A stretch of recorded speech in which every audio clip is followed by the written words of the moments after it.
that's it, or is it still on the stick? Aha. I can't read that. So, from White's perspective, Just listed, no problem. you have to come up with something a little bit more supple than this. There are various things to try. One thing I will do on occasion is just to go directly to this invasion.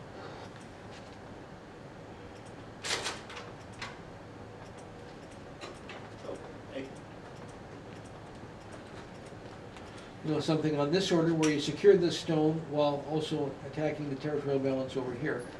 But just running away like this isn't good enough. From Black's perspective, what's big? How about here?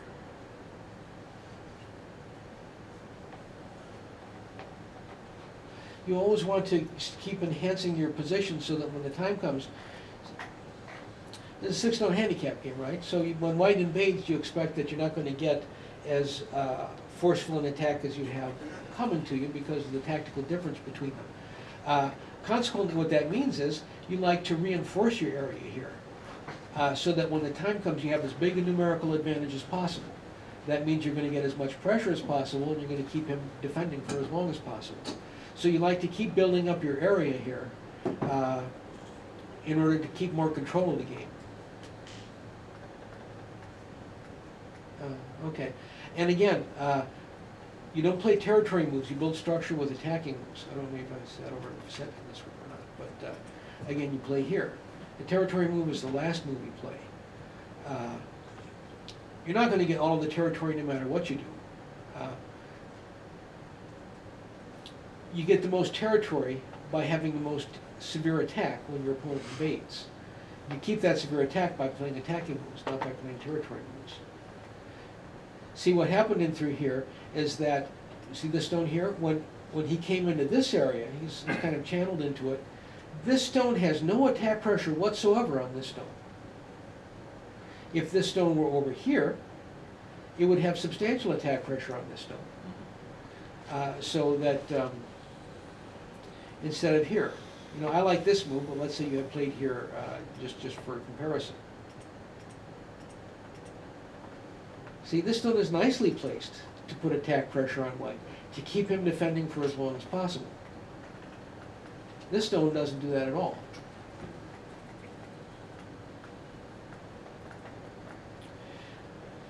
So he was able to live here very cleanly. The attack went on for a while. Black got some benefits, but the attack ran short pretty early.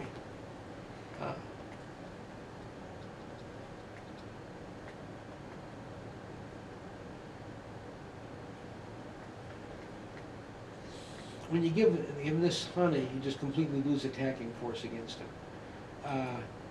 Again, you're not trying to kill him. It isn't particularly important whether he lives or dies. You just want to make it hard for him, to make him defend as much as possible, and to maximize what you have remaining when it's done.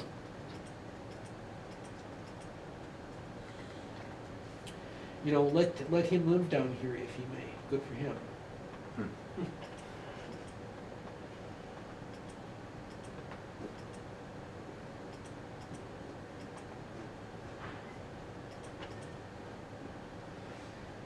Make him live small, develop your own area up, then come back and deal with the next thing. But when he gets this honey down here, you just lost your attack utterly.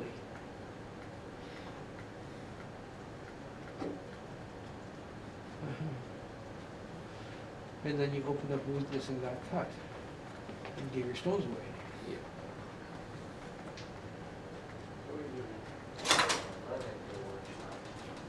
So from here, actually, White is basically already alive. This move is a pass. If you just came back through here, you'd be, 15, 20 points ahead in terms of what you got. It's because, see, what happens is you don't keep the attack pressure up. Then your opponent stops defending and starts turning to attack. As long as he's defending and afraid of dying, he's not attacking anything. As soon as you let him get settled, he can now start to prey on the weaknesses that are created as you pressure him and counterattack.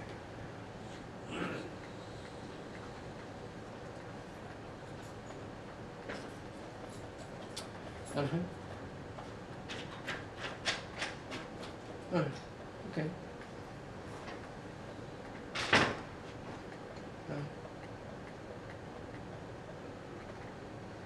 So let's see here, there's this, there's this, there's this. This is relatively valuable. I would have stopped here, having kind of played area this through. Now it's just what's left is just a small amount of territory, and move on to the next thing. I think that the easy way for black to win this game is to block white's exit here and force white to live in the center. By the time white's alive, black will have won. Again, you're not trying to kill him, you're just trying to make yourself strong. If basically you visualize that you get some kind of a strong black position over here as white lives with only 2 points, and you know most of this is remaining as your territory anyway, and this stone may well enhance what the expectation of territory you have over on this side. Then at the end of this process, you rip up his territory here, and you should have a pretty easy win.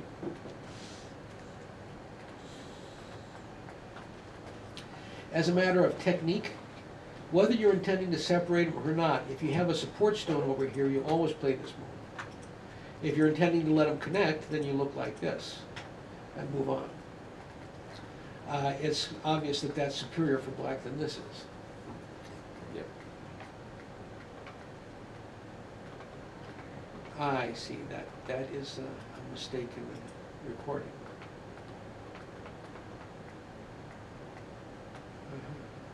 Huh.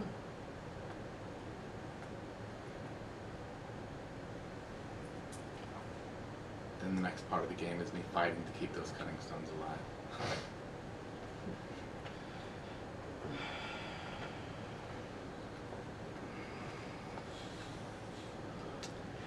It's a little bit better technique for black to defend here, expecting that white will play here.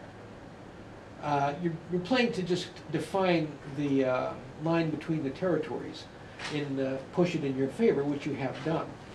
From this point on, if you want to continue to put pressure on white, you can come out this way. You have a nice clean shape. You're not getting involved in any messy fights. Yes, so let's see. This was the actual move.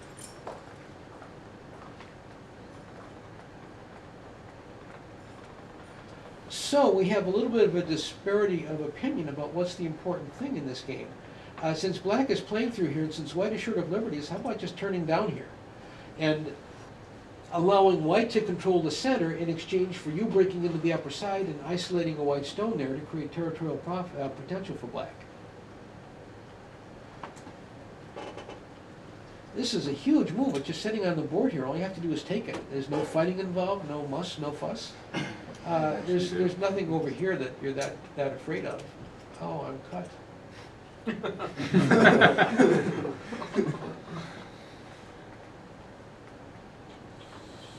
Well, I had my eye on the lower.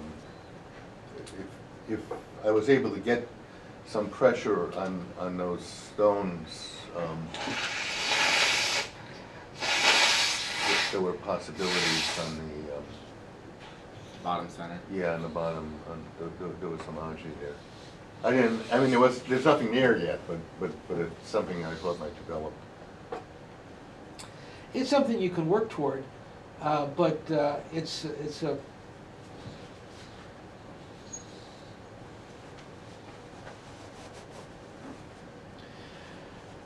remote profit, whereas this turn here is an immediate profit. Sure. Yeah. That would have been And it's best. huge. From white's standpoint, I think even if white lives relatively easily in the center, to have allowed this turn and the loss of the upper side territory, this is not a favorable outcome for white. Already when black gets his turn, black is probably coming out ahead in this. I'll get it eventually. This is a huge move here. I mean, if you follow this move up with this move, then this entire quadrant is converted into territory. As soon as you play here, if white dodges into the corner, you let him live there, but again, you know, you have a very substantial territorial position left behind. That's not the kind of thing that you want to leave on the board, because it's not going to stay around for that.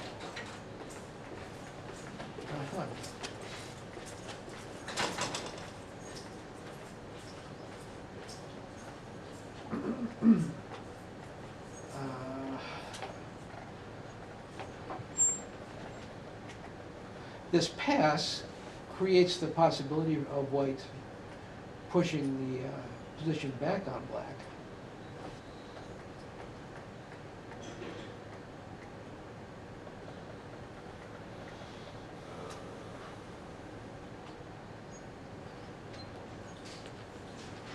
What if black just simply blocks?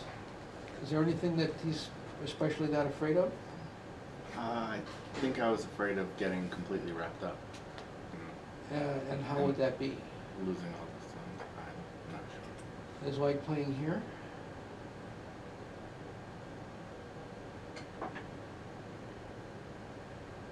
Yeah, I would have played there. Yeah. And then I don't know what I would do.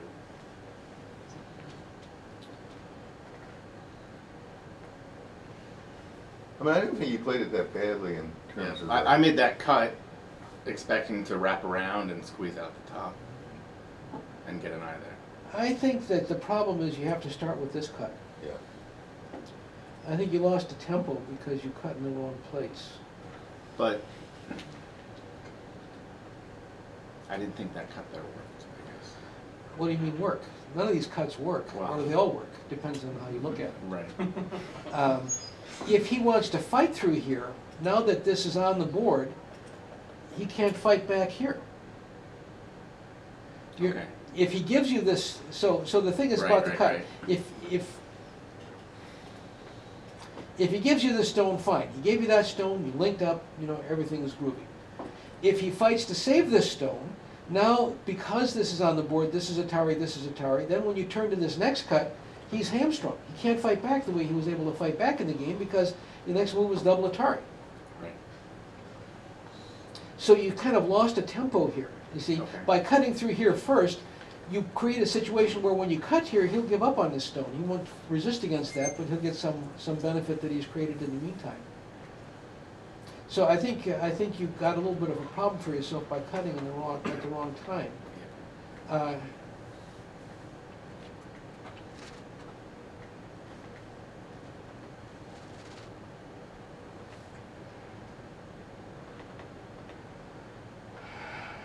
Once you play through here, I kind of think you're obligated to continue on.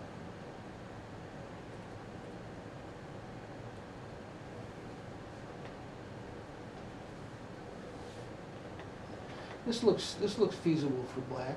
I don't think that black is getting a bad result here.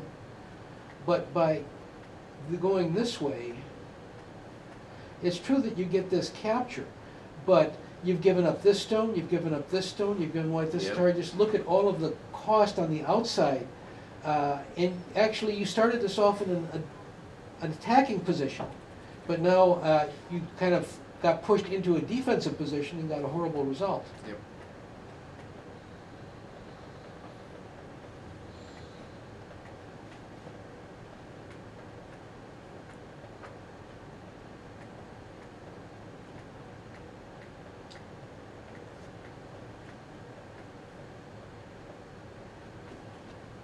So did white just give these stones away? Which ones? Center left. These here? No, there was Andre there, and I eventually cut off Yeah, I think I made a mistake at the end of the game where he ended up killing that upper left black group because I didn't connect when I should have. So I thought I had them, and then shit happened. So let me just suggest that you put the excuse me.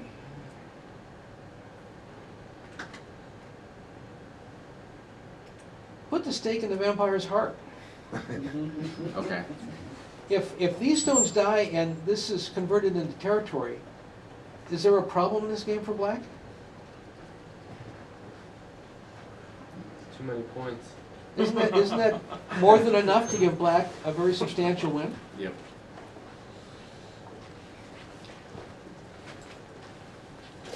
If you read this out and said, okay, I know that I don't need to play there, I know everything is copacetic, those stones are dead, and I'll just play on and take my profits, I would have said, I'm impressed. When you don't know that, when you end up leaving it and not putting the stake in the vampire's heart, And then later on, you lose those stones, I say it serves you right. No, I lose the side. That was, Uh-huh. that was, I lost the side a couple moves before. yeah.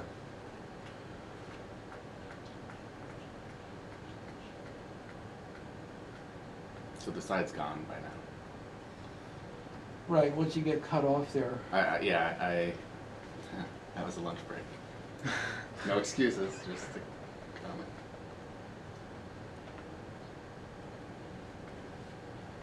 Actually, through to this point, if you play here, aren't you alive? Yeah, sure you're alive.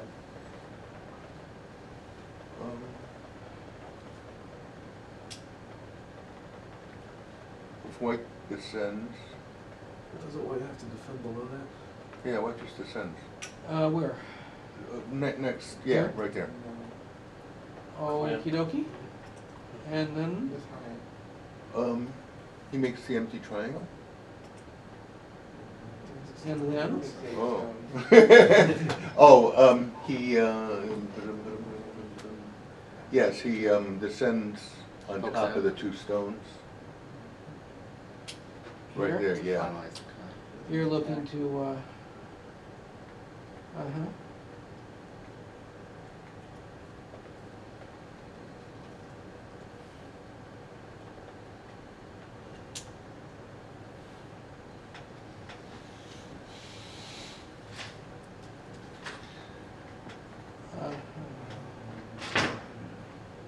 Well, if you go back, That doesn't work.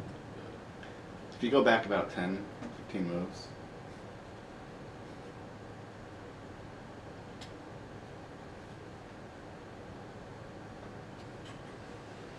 I'm going to assert that this group is alive. The honey still works, right? Because black has one extra liberty at the end. Yeah, so when white goes to meet, it doesn't matter. Yeah, so if white plays. Mm. If white comes up. So now what do you play after white descends? You're saying then that, After white plays and black loses connect. Vectors connect. It doesn't work because of the extra liberty. you're short of liberties, is what's being asserted here. Oh, wait a Yeah, minute. white can't get over there, right? Now, if white carries, that's stone. What stone, here? Yeah. Black can just target. This- Yeah, you're right, I see it, yeah. White should, Yeah, it's no up. good. Well, wait a minute, hang on, let me think. What about the diagonal move instead of that? That just Take dies. that, no, instead of that, That dies. yeah, it just dies, okay. Yeah, you're liberty short. you're right. Okay,